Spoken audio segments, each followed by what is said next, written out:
Sir sir already வந்து ஒரு பேட்டியில் வந்து விஜய் அவர்களை பற்றி பேசியிருந்தீங்க. இப்போ என்னடானா படத்தில் ஒரு விஷயம் ஒன்று பேசணுன்றதுக்காக நான் அவர் வந்து ஜனநாயகன் நடிக்கிறாரு, நான் வந்து மக்கள் நாயகன் அப்படின்னு நடிக்கிறேன் அப்படின்னு சொல்கிறீங்க.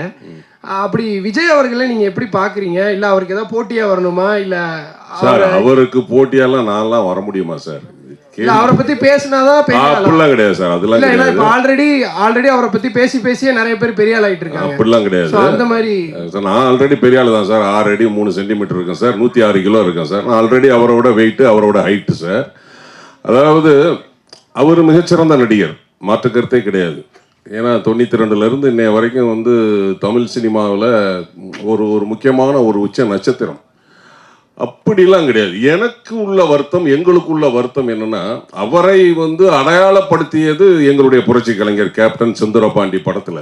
அதாவது 100வது படம் கேப்டன் பிரபாகரன், அவருடைய 101 102வது படமோ செந்தூரபாண்டி. செந்தூரபாண்டியில் வாய்ப்பு கொடுத்ததுக்கு அப்புறம் தான் பட்டி தொட்டியெல்லாம் விஜய் சார் வந்து தெரிஞ்சார். எங்களுக்குள்ள ஒரு ஏக்கம், அது ஒவ்வொருடைய கேப்டனுடைய ரசிகர்களுக்கும் தொண்டர்களுக்கும் உள்ள ஏக்கம் என்னன்னா, தலைவர் அவர்கள் உடல்நிலை சரியில்லாத போது வந்து பார்க்கலே அப்படிங்கிற வருத்தம் தான் எங்களுக்குலாம். எங்களுக்கு அவர் வந்து போட்டியே கிடையாது. கேப்டன் அவர்களே வந்து உடல்நிலை சரியில்லாத போது அவர் வந்து பார்த்துருக்கணும். ஏன்னா நீ அந்த படத்தில் பார்த்தீங்கன்னா செந்தூரபாண்டியில் கேப்டன் அவர்கள் சும்மா இருப்பார், விஜய் சார் வந்து ஆக்ஷன் பண்ணுவார், ஃபைட் பண்ணுவார். அந்த ஒரு பெருந்தன்மை எந்த ஹீரோக்குமே வராது. 100 படத்துக்கு மேலே அவர் நடித்து 100வது படம் சூப்பர் ஹிட்டு கேப்டன் பிரபாகரன். அடுத்த படத்தில் வந்து சும்மா உட்காந்துட்டு ஃபைட் பண்ண வைக்கிறாருன்னா அது எவ்வளோ பெரிய விஷயம். இப்போ எங்களுக்கு வந்து விஜய் சார் அது ஒரு சின்ன வருத்தம் தான். இப்போ எங்கள் அந்நியார் கூட வந்து எங்கள் விஜய் சாரை பற்றிலாம் எதுவும் பேசாதீங்கன்னு எனக்கு வந்து கூப்பிட்டு நேரடியாகவே அட்வைஸ் பண்ணாங்க. எங்களுக்கு இருந்தாலும் மனசு கேட்கல, கேப்டன் அவர்களை வந்து பார்க்கலையே அப்படிங்கிற ஒரு ஏக்கம் தான் தவிர மற்றபடி விஜய் சாரை வந்து நம்ம அண்டர் எஸ்டிமேட்டே பண்ண முடியாது. ஏன்னு கேட்டிங்கன்னா இன்றைக்கி ஒரு ரசிகர் கூட்டத்தையே வச்சுக்கிட்டு இருக்கிறார் அவர். அது நேற்று கூட நீங்கள் கண் கூட பார்த்துருப்பீங்களே, ஏர்போர்ட்டில் துப்பாக்கி எடுத்துலாம் மிரட்டுறாங்கல்ல.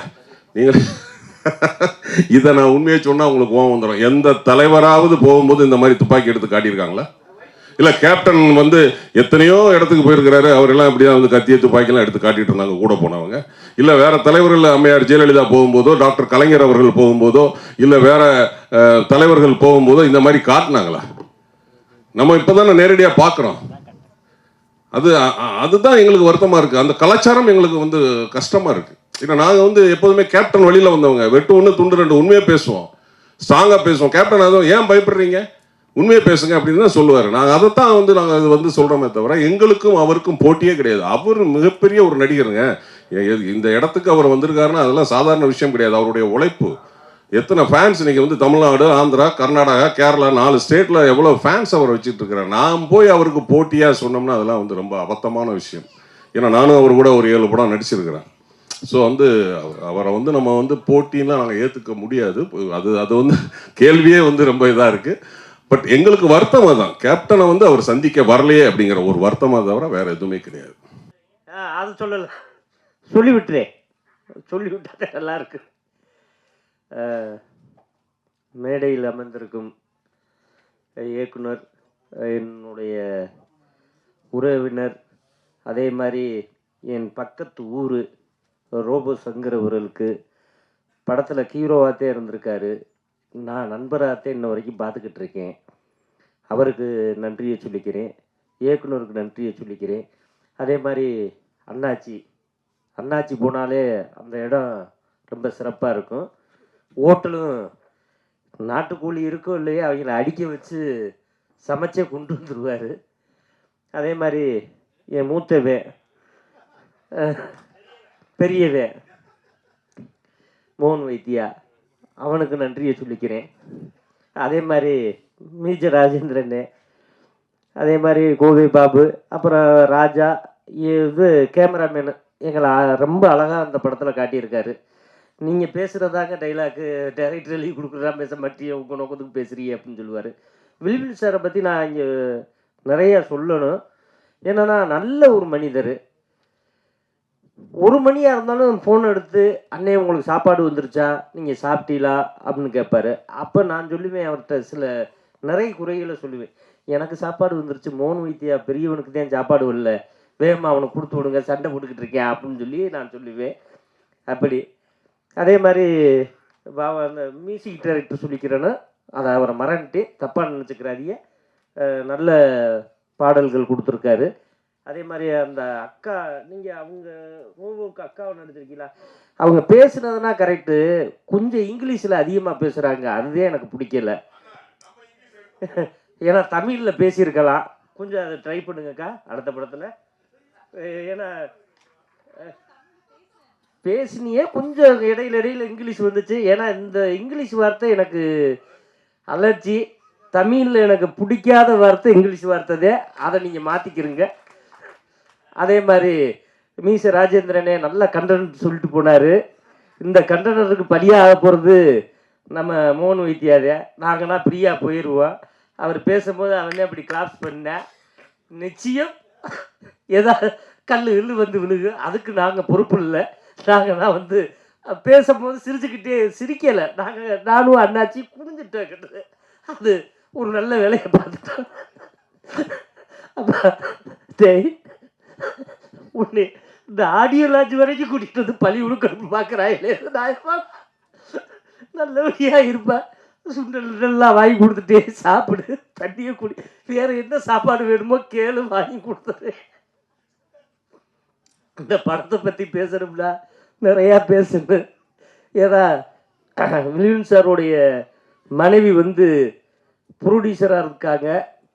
அவங்க உண்மையிலே வந்து எல்லாரும் மனைவியை வந்து ஒரு டாக்டர் ஆக்கி பார்க்கணும், கலெக்டர் ஆக்கி பார்க்கணும்னு ஆசைப்படுவாங்க. ஆனால் முதல் முறையாக மனைவியை வந்து ஒரு தயாரிப்பாளர் ஆக்கியிருக்காரு. இன்னும் அவர் மனைவியை வந்து ஒரு டைரக்டராகவும் அவர் கொண்டுக்கிட்டு வரணும்னு நான் கடவுள்கிட்ட வேண்டிக்கிறேன். ஏன்னா அவங்கன்னா டைரக்டராக வந்தாங்கன்னா எங்களை மாதிரி ஆளுகளுக்கு நிறையா வேலை கொடுப்பாங்க. எனக்கு கொடுக்குறீங்களோ இல்லையோ, என்னுடைய செல்லமானவன் மூத்தவனுக்கு மோகன் வைத்தியாவுக்கு நிறையா படம் கிடைக்கணும்னு நான் அந்த கடவுள்கிட்ட வேண்டிக்கிறேன். இந்த அம்பி படத்தை பார்த்துட்டு நிறையா படம் அவரை கூப்பிட்டு இருக்கிற இயக்குனர் ஃபுல்லாக கமிட் பண்ணுங்க, அதோடு சேர்த்து எங்களையும் கமிட் பண்ணிக்கிறீங்க. நன்றி, வணக்கம். எனக்கு உயிர் கொடுத்த தாய் தந்தையருக்கு என்னுடைய முதல் வணக்கம். என்னை சினிமாவில் அறிமுகப்படுத்திய புரட்சி கலைஞர் எங்கள் ஆசான் சொக்க தங்கம் மதுரை சிங்கம் கேப்டன் அவர்களுக்கு என்னுடைய இரண்டாவது வணக்கம். இங்கு வருகை தந்திருக்கும், முக்கியமாக மேடையில் அமைந்திருக்கும் எங்களுடைய சக கலைஞர்கள், இயக்குனர், இசையமைப்பாளர், லிரிக் ரைட்டர் மற்றும் மேடைக்கு முன்னால் இருக்கிற நண்பர்கள், முக்கியமாக தொலைக்காட்சி பத்திரிகையாளர்கள், சோசியல் மீடியா நண்பர்களுக்கு என்னுடைய மூன்றாவது வணக்கம். என்னுடைய பேச்சில் நிறைய இருந்த எடுத்துக்குங்க, குறை இருந்தா மன்னிச்சுக்குங்க. அரசியல் அப்படின்னா என்ன வேணாலும் பேசலாம், நாள் கணக்கில் பேசலாம். சினிமாவில் ஒரு சில நிமிஷங்கள் பேசுகிறேன், பேச்சில் நிறைய இருந்தா எடுத்துக்குங்க, குறை இருந்தா மன்னிச்சுக்குங்க. 19th செஞ்சுரியில் சினிமா கண்டுபிடிக்கப்பட்டது. ஃபோட்டோகிராஃபி, செல்லுலாய்டு அப்படிங்கிறது தான் சினிமா, மாஸ் மீடியா. சினிமாங்கிறது மாஸ் மீடியா. அந்த மாஸ் மீடியாவில் நாங்கள்லாம் இருக்கிறோம் அப்படிங்கிறது மிக பெரிய சந்தோஷம். ஏன்னா ஒரு கலெக்டரோ ஒரு எஸ்பியோ ரோட்டில் நடந்து போனால் தெரியாது, ஆனால் சினிமாவில் இருக்கிற நடிகரோ இயக்குனரோ ரோட்டில் நடந்து போனால் தெரியும். அதுதான் சினிமா பவர்.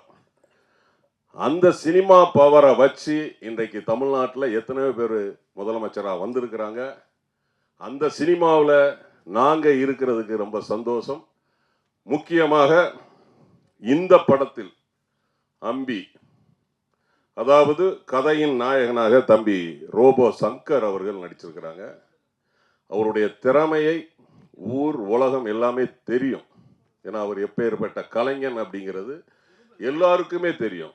இப்போ நம்ம சினிமாவுக்கு வரணும், ஹீரோவாக ஆகணும், நடிகராக ஆகணும், இயக்குனராக ஆகணும்னு ஊரை விட்டு வந்திருப்போம். நான்லாம் சினிமாவுக்கு வந்து 40 வருஷம் ஆச்சு. இங்கே வந்து எவ்வளோ கஷ்டப்பட்டோங்கிறது எங்களுக்கு தான் தெரியும். சினிமாவில் நம்ம ஒரு இடத்த பிடிக்கணும், அந்த இடத்த தக்க வைக்கணும் அப்படிங்கிறது மிகப்பெரிய ஒரு விஷயம். அப்போது ஒரு நடிகர், ஒரு கலைஞன் இங்கே வந்து அவர் ஸ்டேஜில் பெர்ஃபார்ம் பண்ணி அசத்த போகுது, கலக்க போகுது, இதெல்லாம் பண்ணி மிமிக்ரி பண்ணி இன்றைக்கு ஒரு கதாநாயகனா உயர்ந்திருக்கிறாருன்னா அவர் எவ்வளவு உழைப்பு அதில் வந்து இன்வெஸ்ட் பண்ணியிருப்பாரு பாருங்க. தம்பி ரோபோ சங்கர் அவர்களுக்கு என்னுடைய வாழ்த்துக்கள். அதே போல இந்த படத்தோட இயக்குனர் எல்வின் அவர்கள், அதாவது சார்லஸ் ரெனால்டு சினிமாவை கண்டுபிடித்தார். தாமஸ் ஆல்பா எடிசன் அவர்கள் அதை தொடர்ந்து மோஷன் பிக்சர்ஸை கண்டுபிடிச்சார். அதன் பிறகு லூமியோ பிரதர்ஸ் அவங்க கண்டுபிடிச்சாங்க. அப்புறம் இந்தியாவில் தாதா சாஹிப் பால்கே, அந்த பேர் வரிசையில் போசர் ஜே எல்வின். அருமையான ஒரு இயக்குனர். நான் ஒரு 178 இயக்குனர்கிட்ட பணி செஞ்சிருக்கிறேன். தமிழ், தெலுங்கு, மலையாளம், கன்னடம், இந்தி ஆகிய 5 மொழிகளையும் 260 படம், 178 டைரக்டர்கிட்ட நான் வந்துட்டு வேலை செஞ்சுருக்கிறேன். எந்த ஒரு டென்ஷனும் இல்லாமல், எதையும் போட்டு குழப்பிக்காம சிரிச்சுக்கிட்டே வேலை வாங்குற இயக்குனர் நம்மளுடைய இயக்குனர் எல்வின் அவர்கள். ஏன்னா தயாரிப்பாளரும் அவங்க மிஸ்ஸஸ் தான். ஒரு தயாரிப்பாளர் மிஸ்ஸஸ்னாலும் இவர் தான் அதில் ஃபுல் எஃபர்ட்டை போடணும். ஒரு தயாரிப்பாளருக்கு எவ்வளோ கஷ்டம் இருக்குங்கிறது எனக்கு தெரியும். நான் 2000 ஒரு படம் பண்ணேன், காதலே என் காதலே அப்படின்னு ஒரு படம் ப்ரொடியூஸ் பண்ணேன். 2006 ஒரு படம் ப்ரொடியூஸ் பண்ணேன். ஸ்டேட் அவார்டு மட்டும்தான் வாங்கிச்சு, மற்றபடி பணம்லாம் வரல. அந்த படம் எடுக்கிறதுக்கு பணம் எவ்வளவு கஷ்டம். அவரே தயாரிப்பாளர், அவரே இயக்குனர்.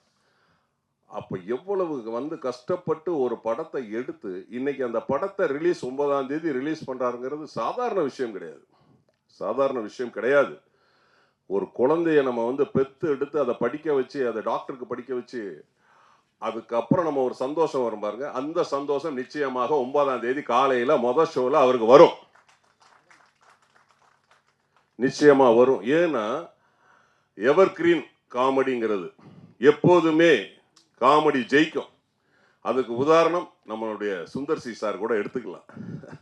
எத்தனையோ புதுமுக இயக்குனர்கள் இன்னைக்கு வந்தாலும் கடந்த 30 வருஷமா இன்னைக்கும் எவர்கிரீனா இருந்துட்டு இருக்காரு பாருங்க, அந்த காமெடியை கையில் வச்சுக்கிட்டு. அதே போல நம்மளுடைய எல்வின் சார் காமெடிக்கு முக்கியத்துவம் கொடுத்து, அது மட்டும் கிடையாது, கதைக்கு முக்கியத்துவம் கொடுத்து கதையின் நாயகனாக தம்பி ரோபோ சங்கர் நடிச்சிருக்கிறார். ஒரு கிராமத்தில் ஒரு இளைஞன் எப்படிலாம் இருப்பார், எப்படி வெள்ளந்தியா இருப்பார் அப்படிங்கிறதுலாம் தம்பி ரோபோ சங்கர் அது வந்து இதில் வந்து அருமையாக வாழ்ந்துருக்கிறார். ஏன்னா என்னைய வந்து இந்த படத்தில் ஒரு வித்தியாசமான ஒரு பரிமாணத்தில் இயக்குனர் என்னைய காட்டியிருக்கிறார். அவருக்கு என்னுடைய நன்றியை இந்த நேரத்தில் தெரிவிச்சுக்கிறேன். அதை இப்போ சொன்னால் தெரியாது, நீங்கள் படத்தில் பாருங்கள், அந்த காமெடி வேறு லெவலில் இருக்கும்.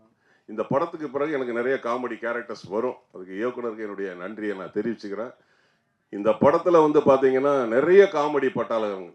அதில் வந்து அண்ணாச்சி இமான் அண்ணாச்சி இருக்கிறாப்புல, அண்ணன் கஞ்சா கருப்பண்ணன் இருக்கிறாப்புல, நம்ம கோவை பாபு இருக்கிறாரு, எங்களுடைய மூத்தவர் தூர்தர்ஷன் தோன்றிய காலத்திலிருந்தே இருக்கிற அண்ணன் மோகன் வைத்தியா இருக்கிறாரு.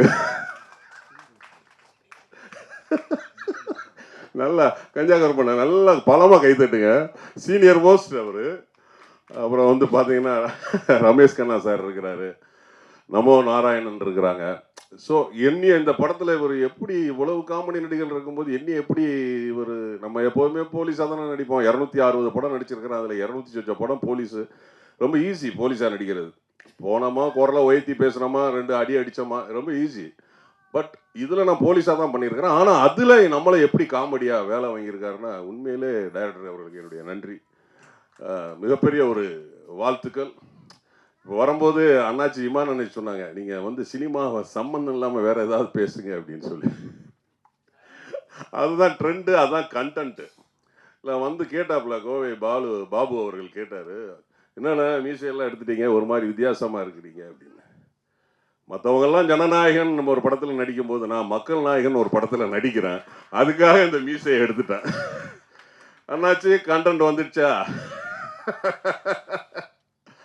அவர் ஜனநாயகன் நடிச்சிட்டு இருக்காரு, நான் மக்கள் நாயகன் ஒரு படத்தில், அதே சங்கராபுரத்தில் தான் சார் எங்களை எங்கே கூட்டு போனாரோ அதே சங்கராபுரத்தில் மக்கள் நாயகன் ஒரு படத்தில் விவசாயியாக நடிச்சிருக்கிறேன். அந்த டைரக்டர் சொல்லிட்டாரு, மீசை ஈசையெல்லாம் எடுத்துருங்க, எடுத்துட்டு வெள்ளதாடிலாம் வேணும். ஏற்கனவே ஒரு ஷெட்யூல் முடிச்சுட்டு வந்துட்டேன். இப்போ 4 நாள் கழிச்சுன்னு ஒரு ஷெட்யூல் போகிறேன். ரொம்ப கஷ்டமாக இருக்குது. ஏன்னா ஒரு சில இதில் மீசை கண்டினியூட்டி ஒரு இதில் மீசை கிடையாது. ஸோ அவர் ஜனநாயகம் நடிக்கும்போது நம்ம என்ன மகள் நாயகம் நடிக்கக்கூடாதா? கண்டென்ட் வந்துச்சு உங்களுக்கெல்லாம். நான் எப்போதுமே ஒரு மேடையில் முடிச்சுட்டு போகும்போது எங்கள் தலைவர் கேப்டனை பற்றி நான் சொல்லுவேன். கேப்டனை பற்றி டிசம்பர் 28 அப்போ தான் தெரிஞ்சுது பாதி பேருக்கு. ஒருத்தருடைய அருமை இருக்கும்போது தெரியாது, அவர் இல்லாத போது தான் அவருடைய அருமை தெரியும். எனக்கு தெரிஞ்சு 1.5 கோடி பேருக்கு அவர் வந்து நன்மை செஞ்சிருக்கிறார், உதவி செஞ்சிருக்கிறார். பட் தெரியாமல் எத்தனையோ பேருக்கு செஞ்சிருக்கிறார். செஞ்ச உதவியை சொல்லி காட்ட மாட்டார் புரட்சி கலைஞர். யாரையுமே மரியாதை இல்லாமல் பேச மாட்டார். எப்போதுமே நான் எந்த மேடையாக இருந்தாலும் அவரை பற்றி ஒரு சில வார்த்தைகள் சொல்லிட்டு தான் போவேன். தலைவர் கேப்டன் அவர்கள் தைரியமானவர், அது உங்களுக்கும் தெரியும். சட்டசபையிலே நம்ம பார்த்துருக்கிறோம். அவர் தைரியம் யாருக்குமே வராது. ஆனந்த விகடனில் ஒரு முறை பேட்டி ஒன்று கொடுத்தார். நிருபர் கேட்டார் ஒரு கேள்வி. தலைவர் கலைஞர் அவர்கள் கோபாலபுரத்தில் இருக்கிற வீட்டை தனக்கு பிறகு, தன் மனைவிக்கு பிறகு, தன் குழந்தைக்கு பிறகு அதை மருத்துவமனைக்கு கொடுத்தாருன்னு சொல்லி ஒரு கேள்வி கேட்டார். அதற்கு கேப்டன் சட்டென்றும் பதில் சொன்னார். பாருங்க, ஒருத்தர் உதவி செய்யணும்னு நினைச்சா அப்போதே அதை கொடுத்துட்டு போயிடணும், அதுக்கு பேர் தான் உதவி அப்படின்னு சொல்லி கேப்டன் சொன்னார். உதவி செய்யணும்னு நினைச்சா அப்பவே முடிச்சிடணும். அது என்ன, அது மனைவிக்கு பிறகு, குடும்பத்துக்கு பிறகு, குழந்தைக்கு பிறகு, அதன் பேர் உதவி கிடையாது. இது ஆனந்த விகடன்ல தலைவர் கேப்டன் சொல்லியிருக்கிறார். ஸோ உதவி செய்யணும்னு நினைச்சீங்கன்னா அப்பவே அந்த நிமிஷமே உதவி செஞ்சிருங்க. இந்த படத்தை நிச்சயமாக மீடியா, அதாவது இன்னைக்கு நம்ம பார்க்குறோம் பெரிய பெரிய ஆர்டிஸ்ட் நடித்த படம்லாம் ஓடலை. காரணம் கதை கிடையாது. கதை இருந்தால் அது பெரிய ஆர்டிஸ்டாக இருந்தாலும் சரி, சின்ன ஆர்டிஸ்டாக இருந்தாலும் சரி, படம் நிச்சயமாக வெற்றி பெறும். இந்த படம் நிச்சயமாக வெற்றி பெறும், அது மாற்று கருத்தே கிடையாது. ஏன்னா கதை ஸ்ட்ராங்காக இருக்கு. கதை ஸ்ட்ராங்காக இருக்கு. நேற்று நைட்டு நான் ஒரு படம் பார்த்தேங்க, லால் சார் படம், லாலேட்டன் படம் வந்து ரிலீஸ் ஆக போகுது. தமிழில் வந்து வருது, தொடரும் அப்படின்னு சொல்லிட்டு ஒரு படம், தொடரும். அந்த படம் பார்த்தீங்கன்னா ஒரு சின்ன கதை தாங்க, என்ன அருமையாக அதை எடுத்துருக்குறாங்க தெரியுமா? ஸோ கதை ஒரு ஒரு ஒரு படத்துக்கு முக்கியமான ஒரு விஷயம். அந்த கதை இந்த அம்பி படத்தில் இருக்கு. ஏன்னா அந்த அளவுக்கு அவர், நானும் தம்பி ரோபோ சங்கரும் நடிக்கும்போது ஒரு போலீஸ் ஸ்டேஷனில் ஒரு சீனு, தம்பி ரோபோ சங்கருடைய பாடி லாங்குவேஜ், அந்த மாடுலேஷன், அந்த ரியாக்ஷன், ஒரு 13 கமல் சாரா உள்ள வச்சிருக்கிறார் அவர். ஏன்னா அவர் வந்து, நான் எப்படி கேப்டனோட விசுவாசி, கேப்டனுடைய ரசிகரோ, அதே மாதிரி அவர் கமல் சாரோட விசுவாசி ரசிகர். அந்த லுக்கு, அந்த அந்த வாய் கோணிட்டு போகிறது, அதெல்லாம் வந்து பார்த்தீங்கன்னா ஒரு 13 கமல் சார் உள்ளே இருக்கார். கமல் சார் கிட்ட கிட்ட கிட்ட இருந்து பார்த்து பார்த்து பார்த்து ரசித்து அவ்வளவு கமல் சாரை உள்ளே இழுத்து வச்சிருக்கிறார். ஸோ இந்த படத்துக்கு நீங்கள் நிச்சயமாக சப்போர்ட் பண்ணணும், பண்ணுவீங்கன்னு நினைக்கிறேன். உங்களுடைய ஆதரவு எப்போதுமே வேணும். ரசிகர்கள் அனைவரும் இந்த படத்தை தியேட்டரில் போய் பாருங்கள். ஒரு நல்ல இயக்குனர் நம்ம தமிழ் சினிமா ஏற்கனவே ஒரு படம் பண்ணியிருக்கிறார். இந்த படத்தின் மூலமாக, ஏன்னா பழைய காலங்கள்லாம் நம்ம பார்த்துருக்கோம், காதலிக்க நேரமில்லை, உத்தரவண்டி, உள்ளேவா, கலட்டா, கல்யாணம், காரோட்டி கண்ணன், அப்படியே வந்து பார்த்தீங்கன்னா இப்போ சுந்தர் சி சார் படம் வரைக்கும் பார்த்தீங்கன்னா நகைச்சுவை, நாகேஷ் சார் நடித்த படங்களாகட்டும், அப்புறம் வந்து பார்த்தீங்கன்னா உள்ளத்தை அள்ளித்தான், இப்போ வந்து நம்ம கார்த்தி சார் படம், எதுனாலும் சரி நகைச்சுவை அப்படின்னாலே அது எல்லாருடைய வாழ்க்கையிலும் கலந்தது. இந்த படமும் அப்படிதான், நிச்சயமாக வெற்றி பெறும். என்னுடைய பேச்சில் நிறைய இருந்தால் எடுத்துக்குங்க, குறை இருந்தால் மன்னிச்சுக்குங்க. நன்றி, வணக்கம். அனைவருக்கும் இனிய காலை வணக்கம். மதிய வணக்கம் ஆயிடுச்சு இப்போது. ஏன்னா ஒரு 5 நாள் டே நைட் ஷூட்டு, இப்போ கூட சாங் ஷூட் முடிச்சுட்டு அப்படியே வர்றேன். திரும்ப இப்போ கோயம்புத்தூர் போகிறேன். அதனால் எப்படின்னா, ஒரு 3 வருஷமாக ஒரு வண்டி வந்து ஒரு அப்படியே அடப்பட்டு கிடந்து, அதை எஃப்சி பண்ணி, அதை சர்வீஸ் பண்ணி, அதுக்கப்புறம் டேக் ஓவர் ஆனால் எப்படி இருக்குமோ அந்த மாதிரி தான் இந்த நிகழ்வு. ஸோ ஒரு 2 வருஷம் ரொம்ப சிக்காக இருந்து, ஜாயின்டிஸில் படுத்திருந்து, அதுக்கப்புறம் எனக்கு ஒரு பெரிய ஒரு லைஃப் கொடுத்ததுன்னா என்னுடைய அன்பு இயக்குனர், நான் செல்லம்மா வாத்தியார்னு கூப்பிடுவேன். இதற்கு தானே ஆசைப்பட்டாய் பாலகுமாரா, இந்த மாதிரி நிறைய ரௌத்திரம், நிறைய வெற்றி படங்களை கொடுத்த கோகுல் சார், சிங்கப்பூர் சலூனில் எனக்கு ஒரு பெரிய என்ட்ரி கொடுத்தாரு. சொல்லும்போது முதல்ல அவர் என்கிட்ட கதை சொல்லும்போது நாங்கள் 2 பேரும் டிஸ்கஸ் பண்ணிக்கிட்டது எந்த ஹீரோவை போடலாம் அப்படின்னு தான் என்கிட்ட வந்து கேட்டார். ஆர்யா, ஜீவா, யார்கிட்ட போய் கதை சொல்லலாம் ஜி, சொல்லுங்க ஜி அப்படின்னு. ஆனால் அதே கதையை என்கிட்டையும் சொல்லி என்ன ஹீரோவாக வரணும் அப்போ எனக்கு தெரியாது. ஆனால் அதுக்கப்புறம் ஒரு பெரிய ஒரு பரிணாமத்தை கொடுத்தது வந்து இயக்குனருக்கு மனமார்ந்த நன்றி. அண்ட் தயாரிப்பாளர் சகோதரி பிரசாந்தினி அவங்களுடைய மனைவி, அவங்களுக்கு ரொம்ப ரொம்ப நன்றி. அதே மாதிரி என் கூட பயணித்து இந்த படத்துக்கு உறுதுணையாக இருந்த என்னை அவ்வளோ அழகாக பார்த்துக்கிட்ட மேடையில் இருக்கக்கூடிய ஒட்டுமொத்த கலைஞர்களுக்கும் மனமார்ந்த நன்றி. அண்ட் மீடியா பீப்புள், நீங்கள் இல்லைன்னா வந்து எதுவுமே சாத்தியம் கிடையாது. ஏன்னா நிறைய விஷயங்கள் உங்கள் முன்னாடி நான் இங்கே வந்து பெர்ஃபார்ம் பண்ணியிருக்கேன், பேசியிருக்கேன். பட் இன்றைக்கி அதை தாண்டி கிட்டத்தட்ட நானும் சினிமாவுக்கு வந்து 2001 கிட்டத்தட்ட 25 வருட காலத்துக்கு பிறகு ஒரு மேடை கலைஞனாக இருந்து நகைச்சுவை கலைஞன், mimicry artist, dancer, anchor, performer இப்படிலாம் தாண்டி இந்த படத்தில் வந்து கதையின் நாயகன். அவ்வளோதான், ஹீரோலாம் கிடையாது. கதையின் நான் எப்போயுமே அடிக்கடி சொல்கிறது தான், நம்ம வண்டி எப்போயுமே டெல்லி கணேஷ், ஒரு வி.கே. ராமசாமி, ஒரு வெண்ணிலராயமூர்த்தி, இதை தான் என்னுடைய மைண்ட் தாட்டு. அதுதான், அந்த வண்டி தான் வந்து 85 வரையும் ஓடும். 85 வயசு வரையும் அது வாட்டுக்கு போய்கிட்டே இருக்கும், பிரச்சனையே கிடையாது. ஹீரோன்னு போயிட்டு போங்க சொன்ன மாதிரி அடுத்து நான் ஹீரோவாகத்தான் பண்ணுவேன், தலைகீழாகத்தான் குதிப்பேன் அப்படின்னா அது இந்த படத்துக்கு கதையின் நாயகன். அதனால் ரொம்ப ரொம்ப சந்தோஷம். ரெண்டாவது, நான் அப்போ இருந்த கண்டிஷனில் என்னால் ஒரு 10 நிமிஷம் வெயிலில் நிற்க முடியாது, கேர் ஆயிடுவேன். எனக்கு டயத்துக்கு அந்த மருந்து கொடுக்கணும், நாட்டு மருந்து, கஷாயம். இப்போ வரையும் அந்த மருந்து எடுத்துக்கிட்டு தான் இருக்கேன். எனக்கு கிட்டத்தட்ட ஒரு 3 வருஷம் எடுத்துக்கணும் அப்படின்னு சொன்னாங்க. இப்போ வரையும் பத்திய சாப்பாடு தான். வீட்டில் இருந்து ஷூட்டிங் போனால் கூட, ப்ரோக்ராம் போனால் கூட வீட்டில் இருந்து அந்த பழைய கஞ்சி, வெங்காயம், இதுதான் என்னுடைய சாப்பாடு. ஸோ அதை வந்து கேர் பண்ணிக்கணும் அப்படின்றப்ப ரொம்ப ரொம்ப கஷ்டம்.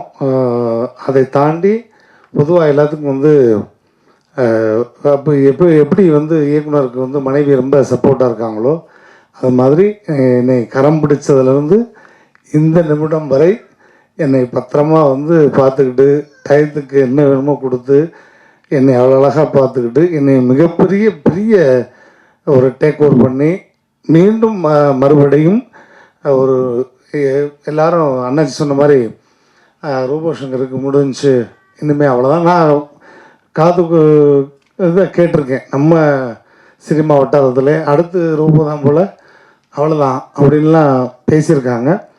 ஆனால் அதை தாண்டி மீண்டும் என்னை களம் இறக்கிய என்னுடைய மனைவிக்கு மிகப்பெரிய நன்றி இந்த மேடையில். ஏன்னா தாய்க்கு பின் தாரம் சொல்லுவாங்க. எனக்கு வந்து தாரமே ஒரு தாயாக வந்த மாதிரி இப்போ வரையும் பார்த்துக்கிட்டு இருக்கா. ஸோ ரொம்ப ரொம்ப அவளுக்கும் இந்த இடத்துல நன்றி, என் மகளுக்கும் நன்றி, மேடையில் இருக்கக்கூடிய எல்லா கலைஞர்களுக்கும் என்னுடைய மனமான நன்றி. குறிப்பாக இந்த படத்தில் வந்து அந்த பாட்டு பாடிய ஆஸ்கார் நாயகன், மரியாதைக்குரிய கீரவாணி சார், அண்ட் ட்ரம் சிவமன் என்ன, அண்ட் மற்ற ஜிவி பிரகாஷுடைய மனைவியார், அவங்களுக்கும் என்னுடைய மனமார்ந்த நன்றி. அண்ட் இசையமைப்பாளருக்கு ரொம்ப ரொம்ப நன்றி. எனக்கெல்லாம் வந்து அந்த பாட்டுக்கு ரொமான்ஸ் பண்ணுறப்பெல்லாம் நான் பரிதவிச்சிட்டேன். மேடையில் நான் சும்மா வந்து பேச விட்டால் என்ன வேணாலும் பேசிடலாம், ஆனால் ரொமான்ஸுன்றது எவ்வளோ கஷ்டம்ன்றது அன்றைக்கி தான் நான் பார்த்தேன். அந்த பிள்ளையை கையை பிடிச்சி இழுத்து தூக்குறக்குள்ளே படாத பாடு விட்டு போனேன். ஆனால் டைரக்டர் 4 தடவை தூக்கி இறக்கிட்டார். இல்லைங்க, இப்படி தூக்குங்க, இப்படி தூக்கி சோமோஸில் இறக்குங்க ரோபோஜி அப்படின்னு. அந்த வாக்கிய வரப்புக்குள்ளே நானே கிருகிருன்னு அப்பப்போ பிபி மாத்திரை போட்டுக்கிட்டு இருக்கேன். இதில் கடும் வெயில், மொட்டை பாறை, இதில் ஓடி வாங்க, இதில் சறுக்கிக்கிட்டு வருவோம், இப்படி பிடிங்கன்னா என்னையை பிடிக்கிறதுக்கே 2 பேர் வேணுமையா, இதில் அந்த பிள்ளைய வேற பிடிக்கணுமா அப்படின்ற அளவுக்கு. பட் அதையும் தாண்டி ரொம்ப அழகாக அந்த ஊர் மக்களுக்கு என்னுடைய மனமார்ந்த நன்றி. ஏன்னா எனக்கு வந்து அடுத்த ஹீரோவாக ஒரு பரிணாமம் அப்படின்னும்போது சங்கர்ன்ற பேருக்கு ஏற்ற மாதிரி சங்கராபுரம் அந்த ஊர் மக்கள் என்னை அவ்வளோ அழகாக பார்த்துக்கிட்டாங்க. என்னை மட்டும் இல்லை, ஹோல் டீமையுமே, சாப்பாடுலேருந்து எல்லாமே அவ்வளோ அழகாக பார்த்துக்கிட்டாங்க. அந்த ஊர் மக்களுக்கு நன்றி. அதே மாதிரி நிறைய மேடைகளில் ஒருத்தருக்கு நன்றி சொல்வேன். இந்த மேடையிலையும் அவருக்கும் நான் நன்றி சொல்லி ஆகணும். ஏன்னா கலக்கப்போவது யார் அப்படிங்கிற ஒரு நிகழ்ச்சி வரும் பொழுது நான் வந்து மேடை கலைஞனா அவ்வளோ பிஸி. நான் இதுவரையும் கிட்டத்தட்ட மேடையில் மைக் பிடிச்சி இதோட 33 ஆண்டுகள் ஆகுது. 33 வருஷம் கடந்து மேடையில் மைக் பிடிச்சி நிகழ்ச்சி பண்ணிகிட்டு இருக்கேன். கிட்டத்தட்ட 18,000 மேடைகளுக்கு மேல் நிகழ்ச்சி பண்ணிட்டேன். அப்படி பிஸி. ஒரு நாளைக்கு 9 ஷோ 10 ஷோ பண்ண ஒரே ஆள் நானாக தான் இருப்பேன்னு நினைக்கிறேன் அப்போலாம். ஏன்னா ½ ஒரு ஸ்டேஜ். காலையில் சாயங்காலம் 6 மணிக்கு கிளம்புனோன்னா நைட்டு 2 மணிக்குள்ளே 10 ஷோ முடிச்சுட்டு வந்துடுவேன். சம்பளம் 100 ரூபா 150 ரூபா தான். ஆனால் 10 ஷோ முடிச்சுட்டு விடிய காலம் 4 மணிக்கு தான் வீட்டுக்கு வருவேன். அவ்வளோ பிஸியாக இருக்கும்போது இப்போ கலக்கப்போகுது யார் அப்படிங்கிற ஒரு நிகழ்ச்சி வந்து ஆரம்பிக்க போகிறாங்க விஜய் தொலைக்காட்சியில். அப்போ எனக்கு அன்பு அண்ணன் பாஸ்கரன், பாஸ்கரன் வந்து ரொம்ப வருஷம் பழக்கம். அண்ணன் வந்து டேய் தம்பி இது வந்து ஒரு தடவை ஆடிஷன் அட்டன் பண்ணிட்டு போ அப்படின்னாரு. அண்ணே எதுக்குன்னு வந்தால் ஒரு எபிசோடு வரும் அவ்வளோதான். ஆனால் அந்த நேரத்தை விட்டுட்டா ஒரு 3 நிகழ்ச்சி பண்ணால் எனக்கு 300 ரூபா வந்துடும்ண்ணே, நான் போகிறேன்னே அப்படின்னேன். இல்லைடா ஒரு 5 நிமிஷம் ஆடிஷன் மட்டும் அட்டன் பண்ணிட்டு போன்னு கமல் சார் மாதிரி விஜயகாந்த் சார் மாதிரி இன்னும் பேசிட்டு மட்டும் போ, அதுக்கப்புறம் வருது வல்லவர் பார்த்துக்கலான்னு என்னை கையை பிடிச்சி தரத்தரன்னு இந்த ஸ்கூல் பிள்ளையில கொண்டு போய் விடுற மாதிரி என்னை உள்ளே தள்ளி விட்டு ஒரு 5 நிமிஷம் பெர்ஃபார்ம் பண்ண வச்சார். அந்த 5 நிமிடம் பெர்ஃபார்மன்ஸ் தான் அதுக்கப்புறம் இன்றைக்கு இந்த மேடையில் நிற்கிற வரையும் என்னை வந்து உலகம் ஃபுல்லாக காமிச்சிருக்குன்னா அதுக்கு காரணம் பாஸ்கரனே. ரொம்ப ரொம்ப நன்றிண்ணே.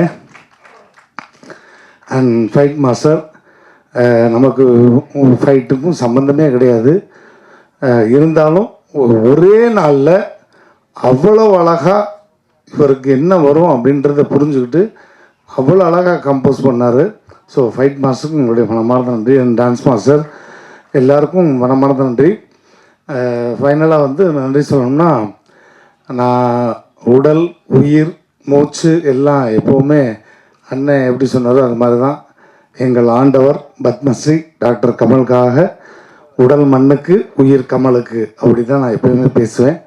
ஸோ ஃபஸ்ட் லுக்லேருந்து எல்லாமே ரிலீஸ் பண்ணி அவ்வளோ சப்போர்ட்டிவாக எனக்கு கேட்ட உடனே பண்ணி கொடுத்தாரு. என் மகள் கல்யாணத்துக்குமே வந்து எங்கேயோ பிரச்சாரத்தில் இருந்து எனக்காக சிரத்தை எடுத்து வந்து அந்த மேடையில் நின்று அவ்வளோ தூரம் பேசிட்டு போனார். இன்றைக்கி என் பேரனுக்கும் அவர் சொன்ன மாதிரியே அவ்வளோ அழகாக நட்சத்திரன் அப்படின்னு அவ்வளோ அழகாக பேர் வச்சு சிறப்பு பண்ணியிருக்காரு. ஸோ நான் சாகும் வரை மறக்க முடியாத ஒரு ஆஸ்தான குரு உலகநாயன் அவர்கள். அதே மாதிரி தனுஷாருக்கு எப்பயுமே நான் நன்றி சொல்லுவேன். ஏன்னா நான் வந்து சின்னத்திரையிலேருந்து வெள்ளித்திரைக்கு போகும்போது ஒரு கலைஞனுக்கு வந்து அந்த ஸ்பேஸ் கொடுக்கணும். மாரிங்கிற ஒரு படம் இல்லைன்னா எனக்கு வந்து வெள்ளித்திரையில் அதுக்கு முன்னாடிலாம் வந்து ஒரு மெமிக்ரி ஆர்டிஸ்டை மட்டும்தான் பயன்படுத்துவாங்க. நான் நிறைய படங்களில் ஒரே ஒரு சீன் கேப்டன் மாதிரி வந்து நடிச்சுட்டு போங்க, ஒரே ஒரு சீன் நடிகர் தலை மாதிரி இருக்குது சீன் பண்ணிட்டு போங்க அப்படிம்பாங்க. என்னடா நமக்கான யூனிக் ஒன்றுமே இல்லையா, நம்மள்கிட்ட இருக்கே அதை எப்படி சொல்கிறது அப்படின்னு தெரியாமல் தவிச்சுக்கிட்டு இருந்த காலம் போய் என்னுடைய யூனிக் பாடி லாங்குவேஜை கண்டுபிடிச்சது வந்து கூகுள் சார் தான். ஆனால் அந்த மாரி திரைப்படத்தில் பாலாஜி மோகன் அவர்கள் கூப்பிட்டு அந்த வாய்ப்பு கொடுத்தாரு. வாயை மூடி பேசுவோம் திரைப்படத்துக்கு அப்புறம் தனுஷ் சாரோடு சேர்ந்து அவ்வளோ பெரிய ஸ்டாரோடு நடிக்கும்போது நம்ம எவ்வளவோ விஷயங்கள் ஆன் தி ஸ்பாட்டு தான். அந்த படத்தில் வரக்கூடிய மாரி 1 மாரி 2 எல்லாமே ஆன் ஸ்பாட்டில் நான் போட்ட டைலாக் தான்.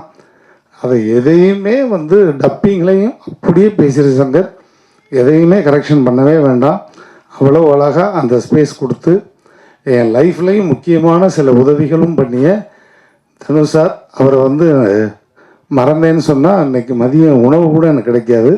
அந்த இடத்துல தனுஷ் சார் வச்சுருக்கேன். ஏன்னா அந்த படத்தில் நடிக்கும்போதே நான் உங்கள் கூட இவ்வளோ அழகாக ஜெல்லாகிறேன்னா அதுக்கு காரணம் அவருடைய செல்லப்பிள்ளை தான். எப்படி கமல் சாருக்கு செல்லப்பிள்ளையோ அது மாதிரி தனுஷ் சாருக்கும் நான் ரொம்ப செல்லப்பிள்ளை. உங்கள்கிட்ட நான் இவ்வளோ தூரம் ஜெல்லாகிறதுக்கு காரணம் என்ன தெரியுமா சார்? என்னுடைய ராசி தான் சார் அப்படின்ட்டு இருக்கேன். என்ன ராசி அப்படின்னு, தனுஷ் ராசி அப்படின்னாரு. தனுஷ் ராசின்னு சொன்னேன். ஸோ அந்த மாதிரி எனக்கு ரொம்ப மிகப்பெரிய ஒரு சிச்சுவேஷனில் மிகப்பெரிய உதவி செஞ்சு இன்றைக்கி நான் வந்து ஹாப்பியாக இருக்கேன்னு அது காரணம் தனுஷ் சார் அவர்கள். அவருக்கு எப்பயுமே நன்றி. அண்ட் இந்த படம் வந்து மே 9ஆம் தேதி வருது. நாங்கள் வந்து ஆஸ்காருக்கு படம் பண்ணலை, ஆடியன்ஸுக்கு தான் படம் பண்ணியிருக்கோம். அதனால் இந்த மாதிரி கதை உலகத்திலே இல்லை அப்படிலாம் நான் சொல்ல மாட்டேன். வந்தால் நல்ல ஜாலியாக ஒரு என்டர்டெயின்மெண்ட்டாக ஃபேமிலியோடு சிரித்து சந்தோஷமாக போகக்கூடிய ஒரு அற்புதமான படம். தொடர்ந்து நான் வந்து காமெடியனாக தான் நடிப்பேன், கேரக்டர் ரோல் தான் நடிப்பேன். இந்த மாதிரி கதையின் நாயகனாக இருக்கும் பட்சத்தில் வேணால் நடிக்கலாமே ஒழிய, நான் எப்பையும் என்கிட்ட நிறைய முறை கேட்டிருக்காங்க, நீங்கள் எப்போ ஹீரோ ஆவீங்க, எப்போ ஹீரோ ஆவீங்கன்னு. நான் எப்பயுமே மக்கள் மனசில் ஹீரோவாகி பல வருஷமாச்சு. ஸோ அவங்கள லைவாக நான் நிறைய 10,000 பேர், 5,000 பேர், 1,00,000 பேருக்கு முன்னாடியெல்லாம் பெர்ஃபார்ம் பண்ணுவேன். அதனால் நான் மக்கள் மனசில் எப்பயுமே ஹீரோ தான். அதனால் தனித்துவமாக ஒரு படம் எனக்கு தேவையில்லை. நம்ம எப்பயுமே ஒரு நகைச்சுவையாளர், எல்லாருக்கும் பிடிச்ச ஒரு கலைஞனாக இருக்கணும் அப்படின்னு தான். ஸோ தொடர்ந்து நகைச்சுவையாகவே நிறைய படங்கள் எடுத்து பண்ணணும். மீடியா பீப்பிள் நிறைய நிகழ்வில் நீங்கள் வந்து மிகப்பெரிய சப்போர்ட்டிவாக இருந்திருக்கீங்க. கண்டிப்பாக இது ஒரு சின்ன திரைப்படம் தான், பட் இருந்தாலும் இது பெரிய லெவலில் மக்கள்கிட்ட கொண்டு போய் சேர்க்க வேண்டியது தொலைக்காட்சி, ஊடக, பத்திரிகை நண்பர்கள். நீங்கள் ஆஹா ஓஹோ பிரமாதம், இந்த மாதிரி ஒரு கதை நாங்கள் பார்த்ததே இல்லை அப்படிலாம் எழுத வேண்டாம். படம் நல்லா இருக்குது, போனால் இந்த வெயிலுக்கு கொஞ்சம் நேரம் ரிலாக்ஸாக பார்க்கலாம். ஏன்னா வெயிலுக்கு நாங்கள் வந்து ரிலீஸ் பண்ணுறதே வெயிலுக்காக தான். இப்போ மே மாதம் அடிக்கிற வெயிலுக்கு எங்கடா ஏசியில் போகலான்னு ஒருத்தன் ஷாப்பிங் காம்ப்ளெக்ஸ் போவான், இல்லைன்னா லவ் பண்ணுற பொண்ணுங்களை விட்டு ஏதாவது தேட்டருக்கு போவான். அந்த மாதிரி எங்களுக்கு ஒரு 50 பேர் ஒதுங்கினா போதும். டெய்லி ஒரு ஷோக்கு 50 பேர் ஒதுங்கினா அவங்களுக்கான படம் வந்து ஒரு நல்ல ஃபேமிலி என்டர்டெய்னர் படமாக இருக்கும். ஸோ நல்லபடியாக எழுதுங்க. Thank you. I love you all. Thank you.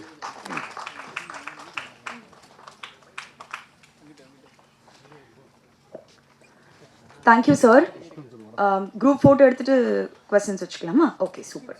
So group ஃபோட்டோக்கான எஸ் சார்.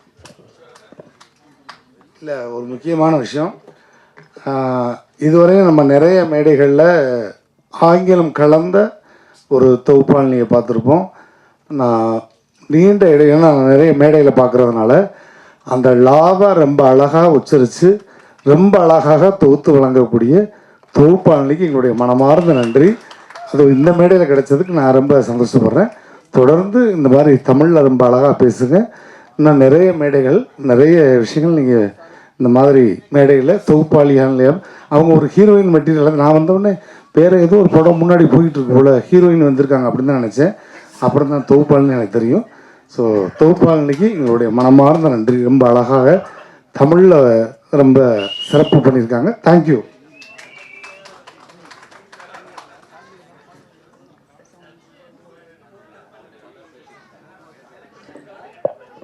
அங்கேருந்து அப்படின்னும் போதே தெரியுது, எனக்குமே கொஞ்சம் ஓவர்வெல்மிங்காக தான் இருக்குது sir. Thank you so much sir. என் பேர் ஐஸ்வர்யா ரகுபதி சார். அவங்களும் சொல்லியிருக்காங்க சார். ஸோ எனக்கு சார் ரொம்ப ரொம்ப ரொம்ப தேங்க்ஸ் சார். எல்லாருமே என்னை பாராட்டினீங்க, ரொம்ப தேங்க்ஸ் சார். நான் தமிழ் எனக்கு பேச்சு போட்டியெல்லாம் நிறைய பேசியிருக்கேன் சின்ன வயசுலேருந்து. தூத்துக்குடி சார். அப்படி sir settled in Chennai sir, நம்ம இந்த ஏரியா மாதிரி. ஸோ எனக்கு தேங்க்யூ சார், தேங்க்ஸ் அகேன். எனக்கு என்ன சொல்லணும்னு தோணுச்சுன்னா, ரோபோசங்கர் சார் பேசும்போது சொன்னாங்க 2 வருஷமா உடம்பு சரியில்லை, இன்னும் வரைக்கும் நான் வந்து பத்திய சாப்பாட்டில் தான் இருக்கேன் அப்படின்ற ஒரு வார்த்தையை வந்து மென்ஷன் பண்ணியிருந்தாங்க. சினிமான்னு மட்டும் இல்லை, நம்ம மீடியாவுமே எடுத்துப்போமே. நானும் ஒரு நியூஸ் ரீடர், ஆங்கர், இப்போ ஆர்டிஸ்ட், இப்படி தான் நகர்ந்துட்டு இருக்கு.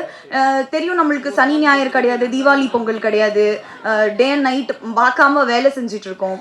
நம்ம யாருமே ஒழுங்காக சாப்பிட மாட்டோம், ஒழுங்காக வந்து தூங்க மாட்டோம். அவ்வளோ ஒர்க் நம்மளுக்காக நம்ம ஃபேமிலிக்காக ஓடுற பட்சத்தில் நம்ம உடம்பு பார்த்துக்கிறதுக்கு நிறைய பேர் வந்து மிஸ் பண்ணிடுறோம். இந்த சுவர் இருந்தால் தான் சித்திரம் வரைய முடியும் அப்படின்னு சொல்லுவாங்க.